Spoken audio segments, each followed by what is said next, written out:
আচ্ছা, একটা জিনিস ভাবুন তো, ধরুন একই জ্বালানি আমরা পোড়াচ্ছি, কিন্তু শুধু বিদ্যুৎ না পেয়ে তার সাথে যদি অন্য কোনো দরকারি কাজও করে নেওয়া যেত, কেমন হয়? হ্যাঁ, যেমন ধরুন কারখানার বয়লার চলছে, বিদ্যুৎ তো হচ্ছেই, কিন্তু যে গরম বাষ্পটা বেরোচ্ছে ওটাকেও অন্য কাজে লাগানো গেল। ঠিক ঠিক।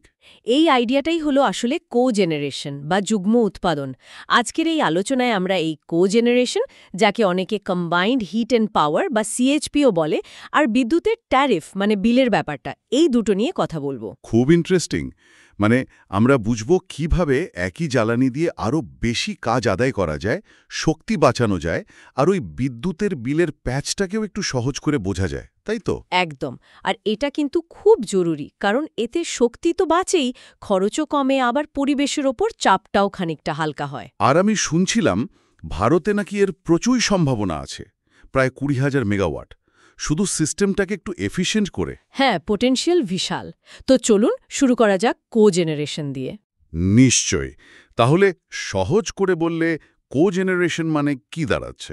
সহজ কথায়, একটাই সোর্স থেকে একই জ্বালানি পুড়িয়ে হিট বা তাপ আর ইলেকট্রিসিটি বা বিদ্যুৎ দুটোই একসাথে পাওয়া। ওহ, আচ্ছা। সাধারণ পাওয়ার প্ল্যান্টে কি হয়, জ্বালানির শক্তিটার ধরুন ৩০-৩৫% বিদ্যুতে কনভার্ট হলো, বাকিটা বেশিরভাগটাই তো তাপ হয়ে বেরিয়ে যায়।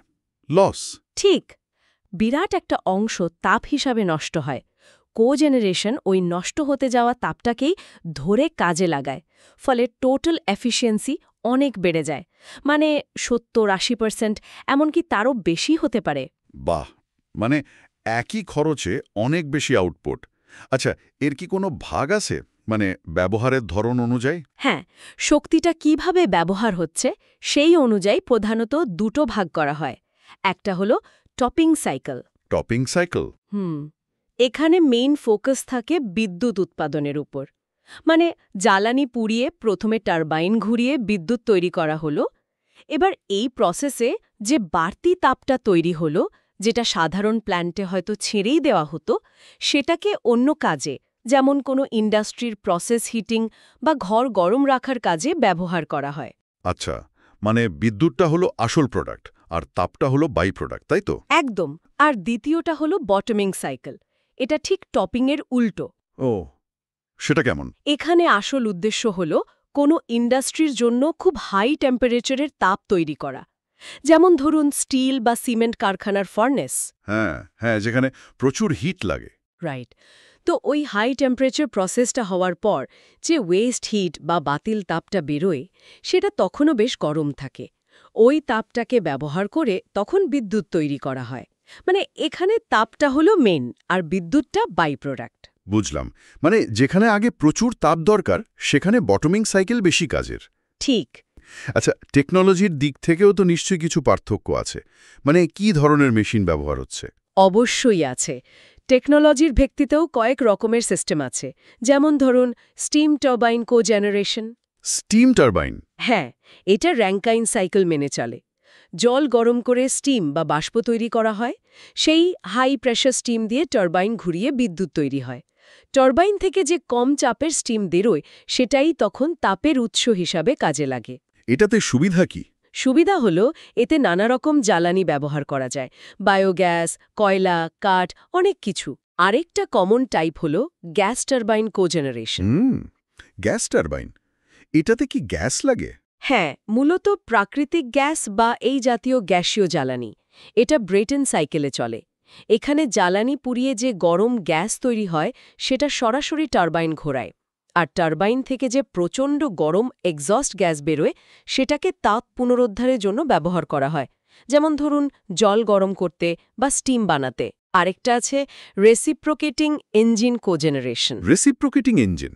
গাড়ির ইঞ্জিনের মতো? হ্যাঁ, অনেকটা সেরকমই। ডিজেল বা গ্যাস ব্যবহার করে ইঞ্জিনটা চলে, জেনারেটর ঘুরিয়ে বিদ্যুৎ বানায়, আর তাপটা আসে দুটো জায়গা থেকে।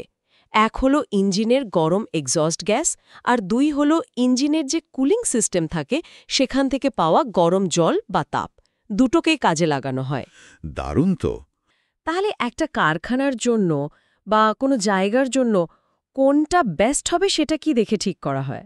হ্যাঁ, কি কি জিনিস দেখতে হয়? বেশ কয়েকটা ফ্যাক্টর আছে।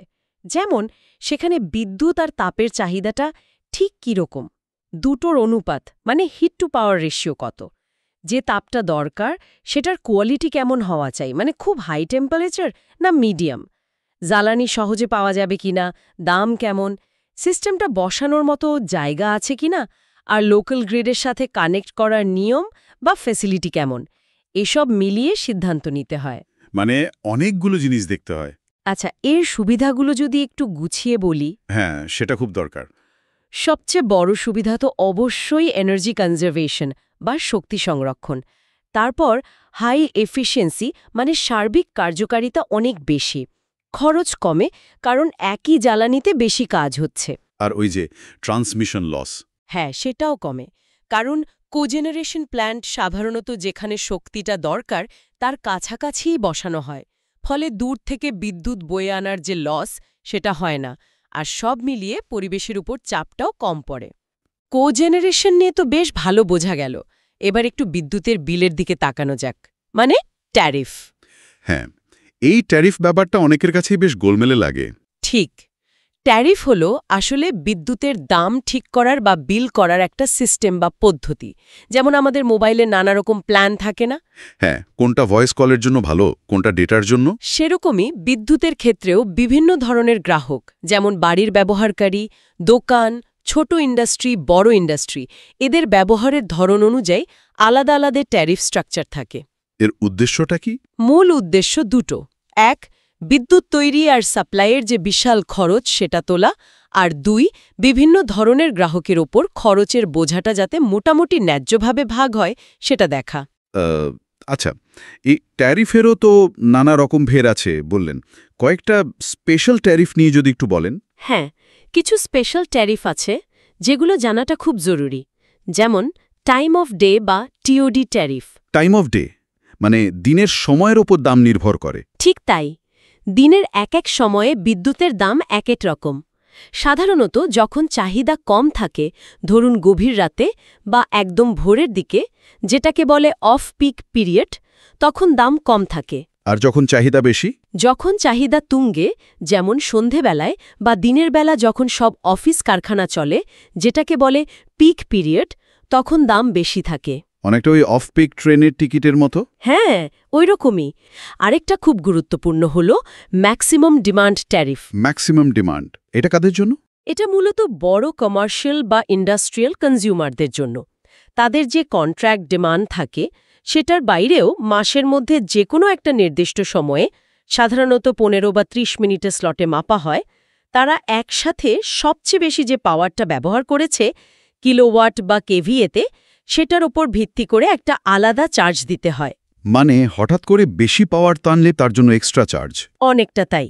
ভাবুন, আপনার হয়তো একটা সাধারণ পাম্প আছে, কিন্তু একদিন খুব দরকার পড়ায় একটা বিশাল পাম্প অল্প সময়ের জন্য চালালেন, তার জন্য একটা আলাদা চার্জ। সেরকম এরপর আসছে পাওয়ার ফ্যাক্টর ট্যারিফ। এটা খুব ইম্পর্ট্যান্ট। পাওয়ার ফ্যাক্টর, এটা তো আমরা পড়েছি, কেডব্লিউ আর কেভিএ রেশিও, তাই তো? একদম। পাওয়ার ফ্যাক্টর মানে আপনার সিস্টেমে আসল কাজের শক্তি, কিলোওয়াট, আর মোট সরবরাহ করা আপাত শক্তির কেভিএ অনুপাত। যদি পাওয়ার ফ্যাক্টর খারাপ হয়, মানে একের চেয়ে অনেক কম হয়, তার মানে আপনি লাইন থেকে যতটা কারেন্ট টানছেন তার পুরোটা কাজে লাগছে না। একটা অংশ, যাকে বলে রিঅ্যাক্টিভ পাওয়ার, সেটা শুধু সিস্টেমে ঘুরপাক খাচ্ছে, লোড বাড়াচ্ছে কিন্তু কোনো কাজ করছে না। অনেকটা ওই ফেনাওয়ালা বিয়ারের মতো, ফেনা বেশি, আসল জিনিস কম। হ্যাঁ, ঠিক ধরেছেন। তো এই খারাপ পাওয়ার ফ্যাক্টরের জন্য জরিমানা বা পেনাল্টি দিতে হয়। আর যদি পাওয়ার ফ্যাক্টর ভালো রাখেন, মানে একের কাছাকাছি, ধরুন 0.95 বা তার বেশি, তাহলে বিলে ছাড় বা ইনসেন্টিভ পাওয়া যায়। আরেকটা হলো load factor tariff. Load factor, সেটা আবার কি? লোড ফ্যাক্টর হলো একটা নির্দিষ্ট সময়ে আপনার গড় পাওয়ার ব্যবহার আর আপনার সর্বোচ্চ পাওয়ার ব্যবহারের অনুপাত। যদি লোড ফ্যাক্টর ভালো হয়, তার মানে আপনি আপনার ম্যাক্সিমাম ডিমান্ডের কাছাকাছি পাওয়ার মোটামুটি কনস্ট্যান্টলি ব্যবহার করছেন। এটা পাওয়ার কোম্পানির জন্য ভালো, কারণ তাদের প্ল্যান্টগুলো তখন বেশি এফিশিয়েন্টলি চলে। মানে মেশিন বারবার চালু বন্ধ না করে প্রায় একটানা চালানো। হ্যাঁ, অনেকটা সেরকম। এতে হঠাৎ করে লোডের ওঠানামা কম হয়। তাই যাদের লোড ফ্যাক্টর ভালো তাদের অনেক সময় ট্যারিফে ছাড় দেওয়া হয়। তাহলে এই ট্যারিফগুলো ঠিকঠাক বুঝতে পারলে তো বিল কমানোর রাস্তা আছে। হ্যাঁ, সেটাই তো সবচেয়ে জরুরি। কিভাবে কমানো যেতে পারে? কয়েকটা উপায় আছে। যেমন যদি টি ও ডি ট্যারিফ থাকে তাহলে চেষ্টা করতে হবে যাতে বিদ্যুতের বেশি ব্যবহার অফ পিক সময়ে করা যায়। মানে বেশি পাওয়ার লাগে এমন কাজগুলো যদি রাতে বা ভোরে করা যায়। আচ্ছা, আর power factor? Automatic power factor controller বা এপিএফসি প্যানেল পাওয়া যায়, যেগুলো সিস্টেমের লোড অনুযায়ী নিজেই ক্যাপাসিটর অন অফ করে পাওয়ার ফ্যাক্টর ঠিক রাখে। ওহ, অটোমেটিক্যালি? দারুণ তো। হ্যাঁ, আর লোড ফ্যাক্টর ভালো করার জন্য প্রোডাকশন প্ল্যানিংটা এমনভাবে করতে হবে যাতে বিদ্যুতের ব্যবহারটা যতটা সম্ভব স্টেডি থাকে, খুব বেশি আপ ডাউন না করে। দারুণ সব তথ্য পেলাম আজকে। তাহলে যদি পুরো ব্যাপারটা একটু গুছিয়ে বলি। হ্যাঁ, প্লিজ। আজকের আলোচনার মূল দুটো দিক ছিল। এক, কোজেনারেশন, যেটা আমাদের শেখালো কিভাবে একই জ্বালানি থেকে তাপ আর বিদ্যুৎ দুটোই বের করে এনে শক্তির দক্ষ ব্যবহার করা যায়। আর দুই, ট্যারিফ, যেটা আমাদের বিদ্যুতের বিলের ভেতরের স্কিমাটা বুঝতে সাহায্য করল আর সেই সঙ্গে বিল কমানোর পথও দেখালো। একদম। আর আমার মনে হয় এই জ্ঞানটা শুধু পরীক্ষার জন্য নয়, তাই না? একেবারেই না।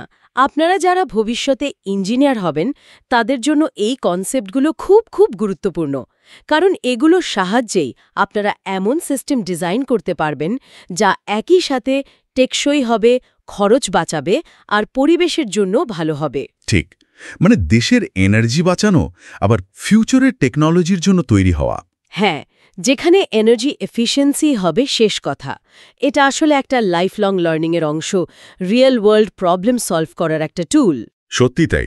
আর এখানেই হয়তো ভবিষ্যতের একটা বড় চ্যালেঞ্জ বা সুযোগ লুকিয়ে আছে।